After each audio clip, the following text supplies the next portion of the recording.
Hello guys, good morning. Magandang umaga po sa ating lahat. Nandito kami ngayon nagbababa ng fiber optic cable.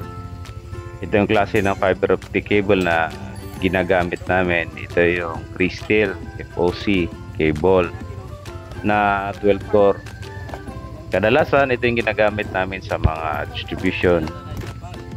Hindi kami gumagamit nito sa mga trunk line, backbone. Kadalasan talaga distribution nito ginagamit namin. Mas madali kasi ito ilatag, mas mabilis. So sa diskarte na lang kung paano nyo ito i-attach doon sa poste.